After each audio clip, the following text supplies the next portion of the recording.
All right, guys, we got a GE dryer. Now the problem is when you press the start button, you don't hear anything. Sometimes you might hear a click, just a slight click. Dryer does not turn on. I'm going to show you how you can check your dryer from the back, and that will tell you if you have a bad fuse or what could be wrong. And so you don't have to actually open it up, but at least you'll have an idea what is wrong with it. All right, so let's get to the back, and I'm going to show you how to check the motor from the back, and then we're going to basically go inside the dryer and fix what is wrong. All right, so we're back here. Now we're on the red wire. We're not touching. I do need to change those alligator clips. I'm on the yellow. We're connected over here. Power on. So what we're going to do, we're going to check the heating circuit. The motor has to be on to allow the centrifugal switch, otherwise you can't check for continuity. So if our heating circuit is good, meaning power is going all the way through to the black and coming back out, then we should get continuity on our meter.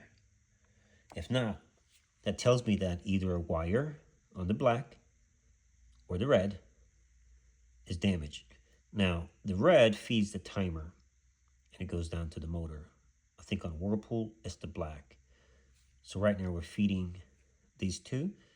It's going to energize the timer, and the timer will send power down to the motor, turning on the dryer. Now, we're going to check red to black. If the circuit is good, meaning the heating circuit is good, it's going to beep. Or you're going to get a resistance, okay? So let's get set up and let's turn this thing on. All right, we're going to check it right now without the motor being on. Again, be careful. This is a live test. Continuity. Okay. Right now, that's normal. You're not supposed to get any signal because right now the circuit is not closed. It's open. The motor is not running.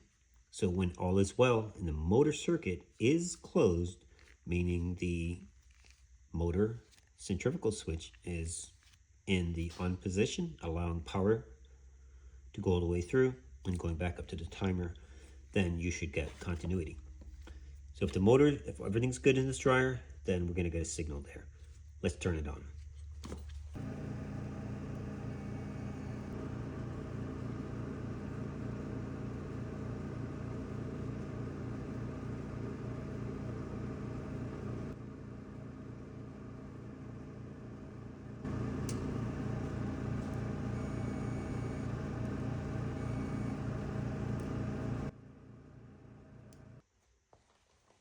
All right, you can see we did not get continuity. Turn power off. So that tells you that we have a heating problem. The dryer turns on, it runs, but the heating circuit is not working. So right now we know basically that we're dealing either with a cut wire down here, one of these wires sometimes that runs up to the element, could be cut. In fact, I think it's this one here. It sits right there, and sometimes you could actually listen. See that? Wire's moving. And it's a purple wire. So I'm pretty sure that's the wire that's cut. So we determined that we have a heating circuit issue, right? Now you're gonna have a screw here. Screws out. There's the hole for the screw. Where's it at? Right there. Pull this out.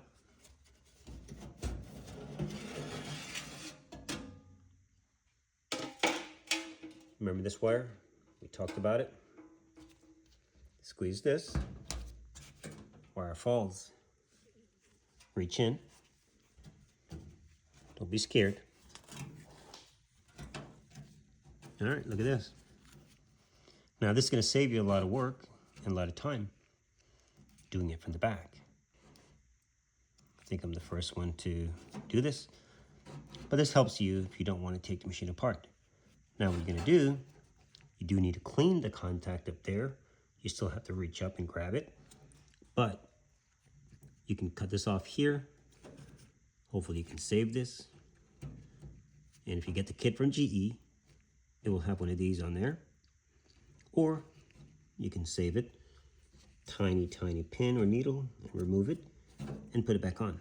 So we're gonna cut this off and let's go inside, partially inside.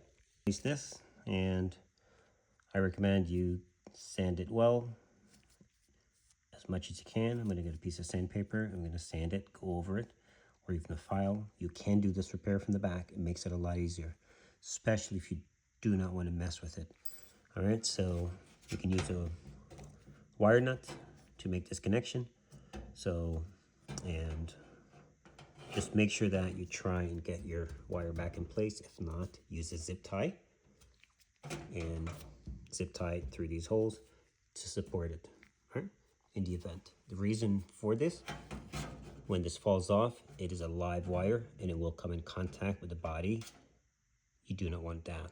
So you do want to have it suspended. All right, let's get this repair done. I've been cleaning it, but I want to get you a better angle so you can see what to do. It's going to be right up here.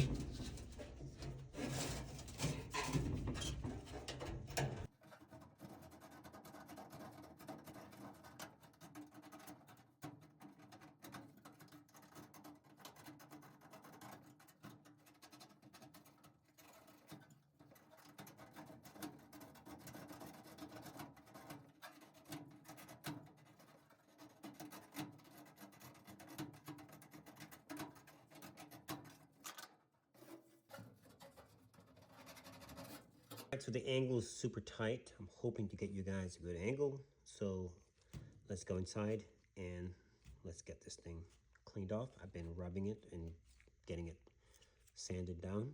This is the file I've been using. I'll leave a link. Now it's gonna be kind of hard to show you everything, so hopefully you can see. All right, I've been cleaning it, so it's probably nice and clean, hopefully.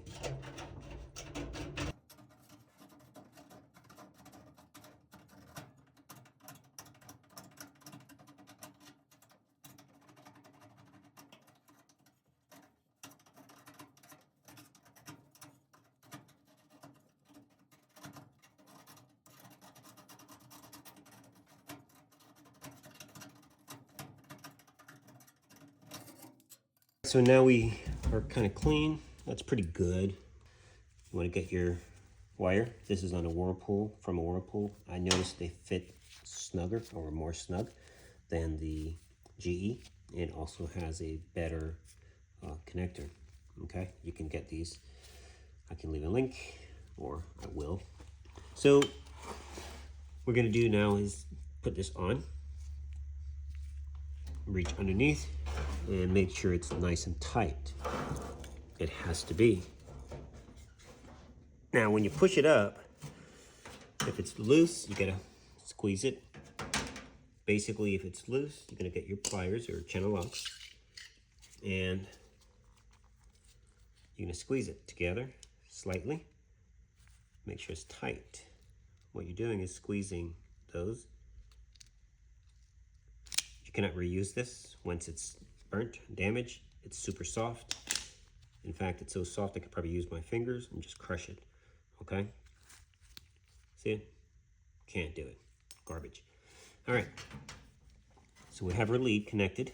It's up here. Now, you can put your, I'm gonna cut it. Let's get you closer.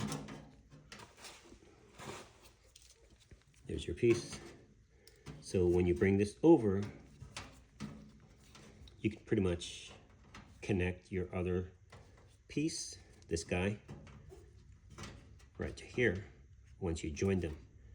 And you're gonna keep this suspended so it does not drag, it does not hit anything in the event of another burnout. All right, so we're gonna cut it here first and see how it looks.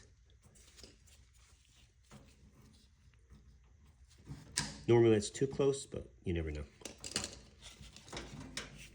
Strip it off. You can see we got some damage, so you want to go further. That's totally burnt, so I'm gonna go further.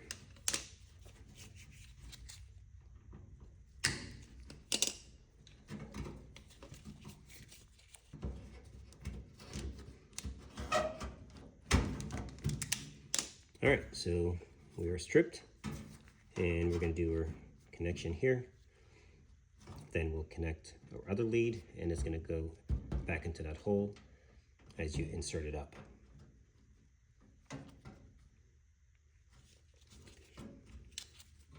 It's better if it's a little bit longer, okay, than too short.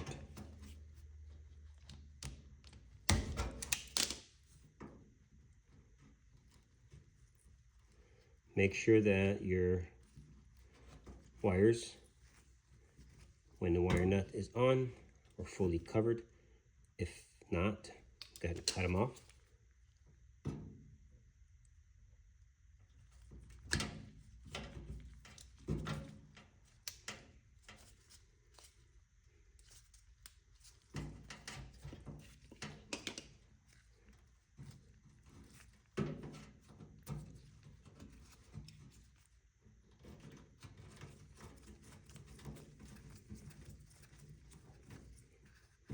All right, so I will link another video where I actually soldered them. This is totally fine, totally acceptable. Nothing is wrong with it. Now, our other wire was pretty much here because we cut it off kind of short. I'm hoping now it might have to be on here, and then we can fine tune it. So don't fully connect it, just kind of put it on, put the wire up, and get a feel and see where it's at, and move it. And then if it's where you want it, you just pretty much lock it in. And you can also use a zip tie. You don't have to use the original, okay?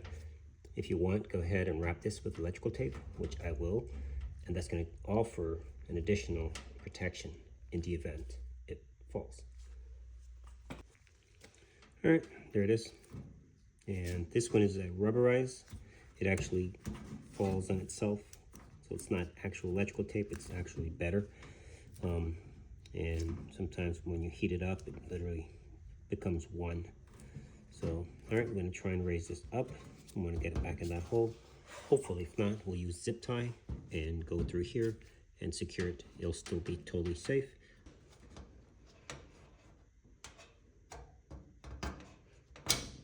All right, so we're in. Nothing is touching metal. I'll show you guys in a second how it looks. And nothing is touching the drum. You want to make sure that the drum rotating is not going to be touching any, meaning the wire is totally safe and out of the way of the drum rotating.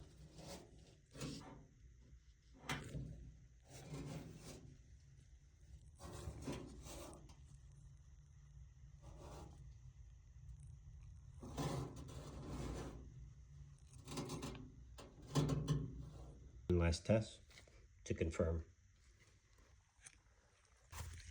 I included this zip tie. It's not super tight, and all I did was bent this down just slightly so that the zip tie would not fall in. So this keeps the wire in place in the event of a failure, future failure. The wire will be suspended and it will not cause an issue, meaning tripping the breaker or arcing. Time to put it back. Make sure the hole is facing down.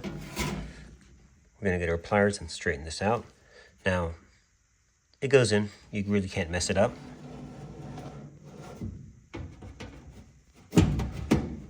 You'll know when it's in.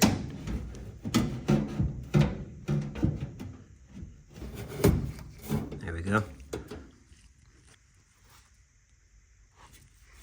Make sure you get your hole.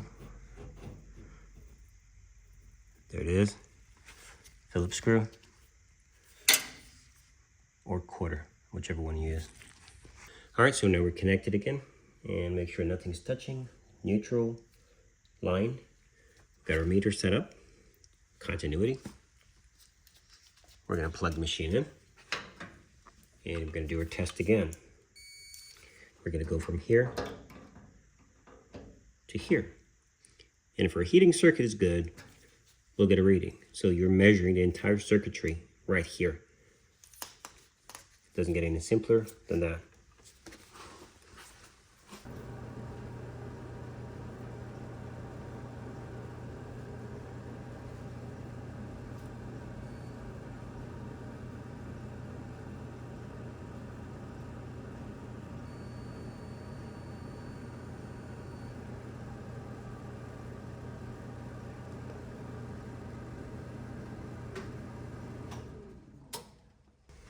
All right, guys, that's how you diagnose, that's how you repair, and that's how you fix. All right, when you understand the system, it makes it a lot easier.